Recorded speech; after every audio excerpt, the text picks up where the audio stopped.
The time is now 10:01, and I call the May 2021-2026 Planning Board meeting to order. Am I- oh, yes. Yeah. All right. We have the following board members with us today: Commissioner Gerardo, Good morning, everybody. Commissioner Mattis, Good morning. Commissioner Jenkins, Good morning. and Vice Chair Okoye. Commissioner Jenkins is joining us online. We now move forward with the business at hand.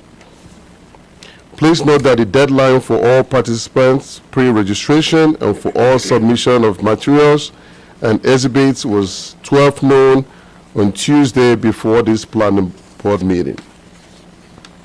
The order of the cases for today's meeting is as follows. Item 1, 2, 3, and 5. The first item on the agenda is item 1, draft resolution. Principal Counsel Warner will introduce the items. Thank you, Vice Chair Okoye. Yes, Principal Warner for the Planning Board. These two resolutions relate back to the action taken last week. And just a little background on the two.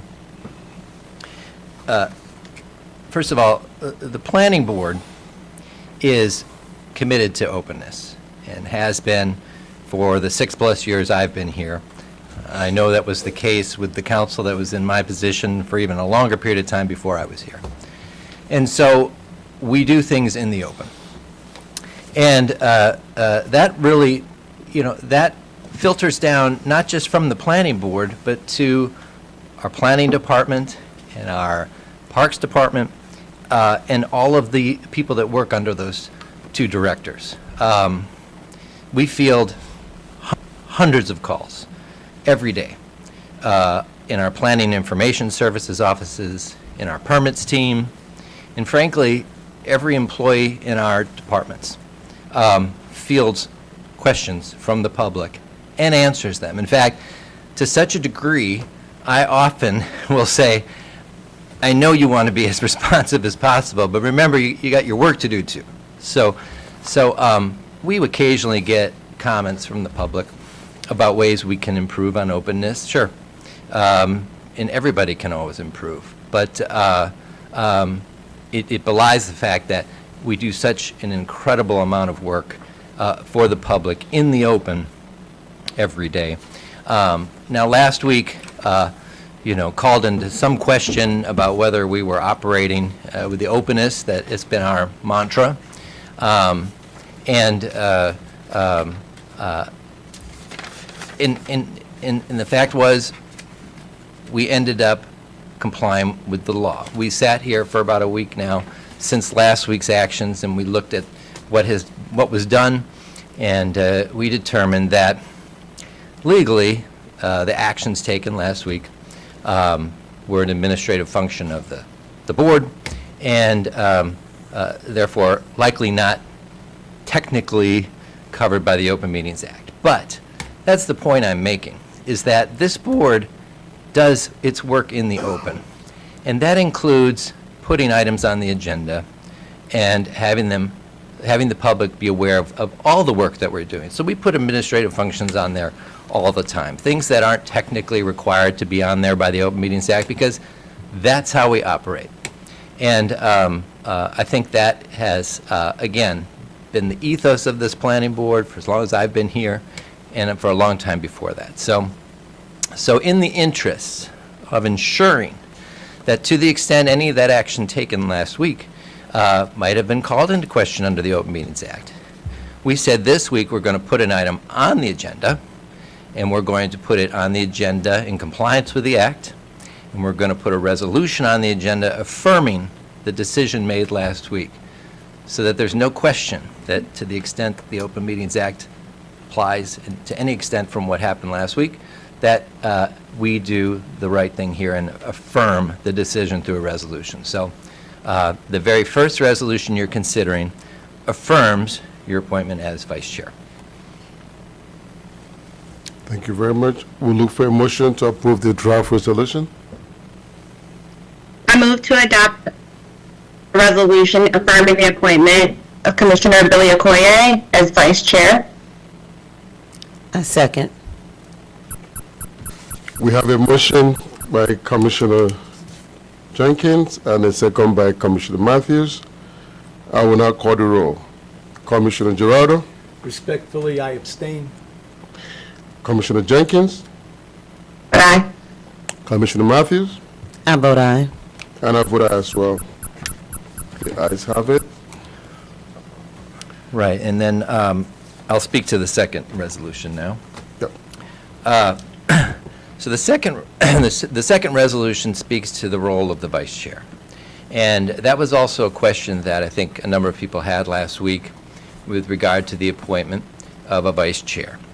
And it's important, I think, to explain to the public that the position of vice chair is a position provided for in the planning board's rules of procedure. It is not a position provided by state law or any other law. It's only a position in the planning board's rules of procedure. And the only authority a vice chair is given in our rules of procedure is to preside over meetings when the chair is absent. So obviously, at this point, we need a vice chair to preside over meetings, and we have a vice chair. Now, there are very few, but certain obligations under state law and under the county's codes that specifically require the chairman to do certain things, such as the chairman endorses plats approved by the planning board. It's been our practice that the chair signs resolutions, just affirming the decisions of the planning board. The chair signs transmittal letters, transmitting recommendations of the planning board to different folks entitled to those recommendations. So these are ministerial duties. But if you look at, case law in this area, when something is assigned specifically to a chair, and in the case of these particular laws, there's no real provision in there as to if there's not a chair, what happens? We need somebody with authority to conduct the ministerial duties that affirm decisions of the planning board. So the planning board, for instance, will approve a final plat. That's the action approving the plat. Law says the chairman needs to endorse a plat to let everybody know that the planning board took that action. Same thing with letters that the chair signs, same thing with other documents. These are ministerial duties. They're not a separate authority other than the authority to effectuate decisions of the planning board. So in order to formalize that, the resolutions before the planning board that will assign those responsibilities that need to be carried out by the chairman or the chair, depending on which law you look at and how they call the title, and give those to you to handle those ministerial duties. So that's what this second resolution does. We'll look for a motion to approve the second draft resolution. I move to adopt a resolution granting Vice Chair Billy Okoye authority to conduct ministerial duties required of the chairman. I second. We have a motion by Commissioner Jenkins and second by Commissioner Matthews. I will now call the roll. Commissioner Gerardo, Respectfully, I abstain. Commissioner Jenkins, Vote aye. Commissioner Matthews, I vote aye. and I vote aye as well.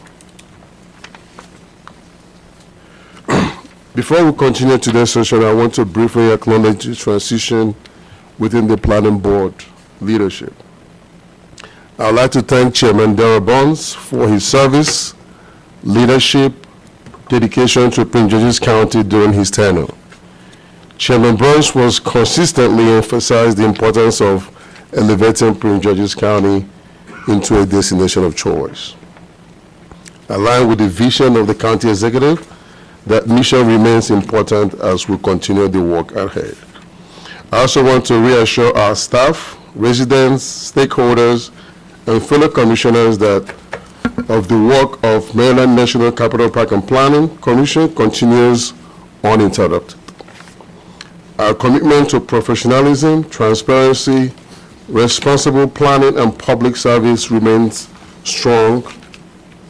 I'm grateful for the collaboration and support of my fellow commissioners, our legal team, our staff leadership, and employees who continue to serve this county with dedication every day. As we move forward, our focus remains clear: serving the residents of Prince George's County, strengthening our communities, and continuing the important work of building a county that remains a destination of choice for future generations. Thank you, and with that, we will proceed with today's agenda.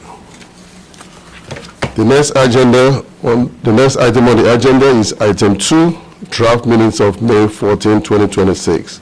We look for a motion to approve the minutes of May 2026, May 14th. Commissioner Kai, I move that we adopt the minutes. A second. We have a motion by Commissioner Gerardo and a second by Commissioner Jenkins. I will now call the roll. Commissioner Gerardo, I vote aye.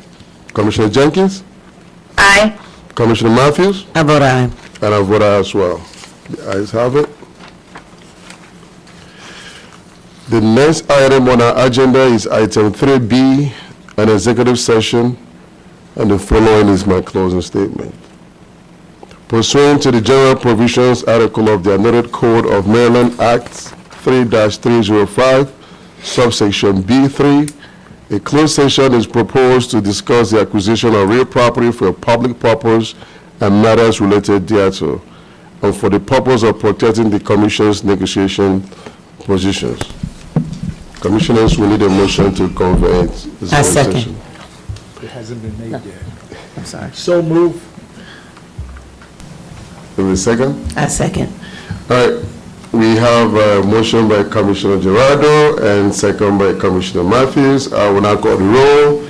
Commissioner Gerardo, Vote aye. Commissioner Jenkins, Aye. Commissioner Matthews, I vote aye. and I vote aye as well. We will now reconvene in open session following the executive session. Thank you.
We'll now move to the regular agenda. The first agenda is item 5, Countywide Planning Division, MR-2025-001, Ferguson Foundation Water Park.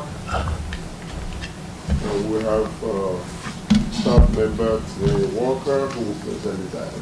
Thank you. Thank you. I will be sitting in for Ms. Walker this morning.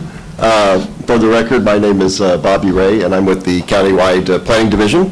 So good morning, Vice Chair Okoye and members of the board. Item number 5 is a proposed 30,000-gallon water tank for fire protection services to be located on the property of the Alice Ferguson Foundation, located at 2451 Bryan Point Road in Accokeek. The Prince George's County Fire and EMS Department have entered into a lease with the Alice Ferguson Foundation to utilize a .74 acre portion of the site for the tank installation. Can we go to slide number 5, please? Thank you. Just for information background, a portion of the site is located in the Chesapeake Bay Critical Area Overlay District, and as such, it will be subject to review by the Maryland Department of Natural Resources Critical Area Commission. It's my understanding that they've made that application and that review is already underway. I'm not sure it's complete at this point. Additionally, the site is located with the Moye-Own, correct? Thank you. The Moye-Own National Register Historic District. And can we move to slide 9, please? So in addition to the tank, the proposed work also includes a new water line connection, a new pump, an electrical line connection, and the applicant is also proposing new landscaping with native plantings and trees to screen the tank from the public right-of-way. And all work will be done in a single phase, so it won't be phased out. Next slide, 10. So you can see from the site plan, the location of the tank on the west side of the property, close to the western property line, adjacent to Bryant Point Road. The tank will be 42 feet long. It'll have a diameter of 12 feet, and it will be partially submerged into the ground. Access will be from an existing gravel driveway located north of the tank. Slide 13, please. And staff recommendations, just to summarize, are to add additional evergreen screen or a fence to further screen the tank from public right-of-way, widen the driveway entrance and the west side of the driveway loop to a minimum of 20 feet, coordinate with the fire marshal for any possible enhancements for emergency and service vehicle access to the site, retain a consulting archaeologist to monitor ground disturbance during any grading or other site disturbance. And those are the recommendations. That concludes staff's presentation. We recommend that the planning board approve the mandatory referral, MR 2025-0011, subject to the recommendations listed. We do have, I believe, 4 people signed up to speak. All of them are representative of the applicant. We do have one gentleman who is here to speak on behalf of the Moye-Own Register District area. Okay. Any question from staff, from the planning board? I have a quick question. In the long term, who will maintain the water tank? Yeah, my understanding, and it would be an operational question, but I certainly would assume that the fire and EMS department would be responsible for the tank maintenance. Okay, thank you. They can clarify. Okay, That's correct. great, All right, thank you. next we will hear from the applicant's representative.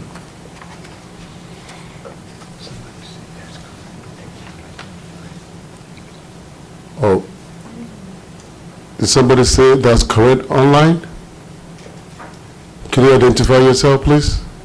Yes, my name is Darren McLean. I'm a facilities manager for the fire and EMS department. And I also have our deputy chief Gil, who is over support services on. So yes, we will maintain the operation and upkeep of the water storage tank. Okay, great, thank you. Do you have any other comments?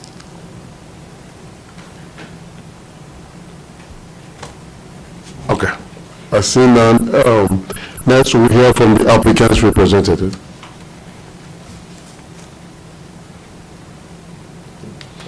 I see none. Any questions for the applicant representative? There's none.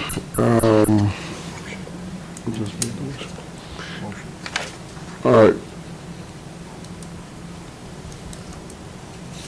And the speakers? Yeah, we have Michael Leventhal from, So we have Aaron Campbell.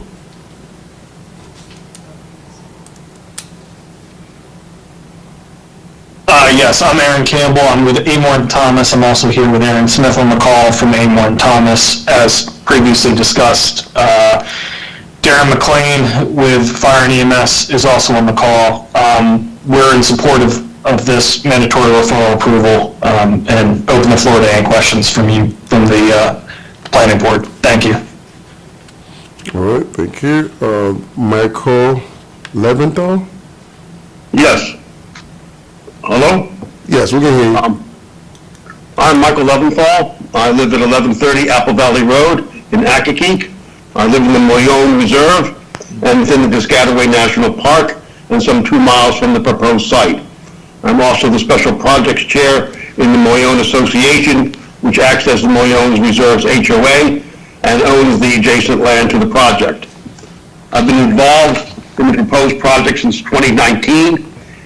The original design was for a totally submerged tank with an outfall line going to Bryan Point Road. At the meeting on site with the architect and representative of the Alice Ferguson Foundation, members of the Accokeek Volunteer and Professional Firefighters, and myself on the site, I recommended that the outfall line go to the parking lot at the Moyone Association's land adjacent to this site so that the tanker could fill up off the 2-lane road, Bryan Point Road, and be in an area the tanker could easily turn around. This recommendation was accepted by all and is now part of the plan before you. In 2024, the Moyone Association wrote to Chuck Schneider, Planner 3 in the Countywide Planning Environmental Planning section, advocating a quick review and approval of this proposed project. The letter noted that the residents of the Moyone Reserve live on 5-acre forested land and that there are no fire hydrants in our community. While we have limited fires in our area, any fire will require a tanker for water. And should that tanker need to be refilled, having this proposed water tank in our neighborhood would save time, property, and lives. The Moyone Reserve in 2025 developed a memorandum of understanding regarding this water storage tank between the Alice Ferguson Foundation, the Prince George's Volunteer Fire Department, and the Prince George's County Fire EMS Department. The MOU allows 24/7 access to our property by firefighters without any requirement to provide advance notice or seek any other permission to fill the tankers with water from this proposed water tank. The Prince George's County firefighters were given the combination of the gate lock should that gate be closed. This has been a project that has taken an inordinately long time to get to this stage. The Moyone Association hopes that you will approve it and that it will be undertaken and completed in a short time frame. Please note that approving this project means that the Accokeek Volunteer Fire Department needs to have an appropriate tanker to fill. I hope that the county's fire EMS department will ensure that the Accokeek Volunteer Fire Department has such a tanker. Thank you. Thank you, Mr. Michael. Next, we'll have Ronald Leaford.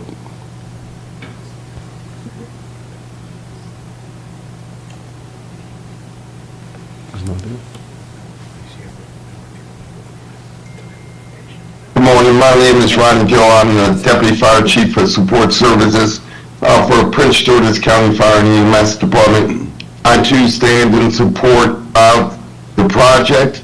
Darren McLean is my subject matter expert, and he can provide any additional information the board needs, but as mentioned by the previous speaker, this would help save you time with fire suppression operations, include that we would have an area, as it was stated, it's non-hydrant, so having the fill tank available would allow us to put water on fire in a quicker manner. Thank you. All right, thank you. Can we have Ronnie Gill? I apologize, that was Ronnie Gill speaking, if I jumped in front of someone else. You jumped in front of Ronald Lifford? I'm sorry. No worries. For the records, the last speaker was Ronnie Gill. Do we have Ronald Lifford?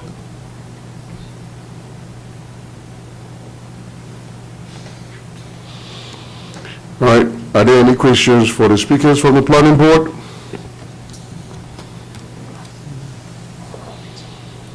Board members, any deliberation? If not, what's your pleasure? I would move to approve mandatory referral application 2025-0011 with staff's recommendations. Second. All right, we have a motion by Commissioner Gerardo and seconded by Commissioner Jenkins. I will now call the roll. Commissioner Gerardo, I vote aye. Commissioner Jenkins, Aye. Commissioner Matthews, I vote aye. and I vote aye as well. This concludes all items for today's agenda. I want to thank everybody for your patience and for your support, and as we continue to look for better days ahead. Thank you very much. The meeting is now adjourned. Thanks, everyone.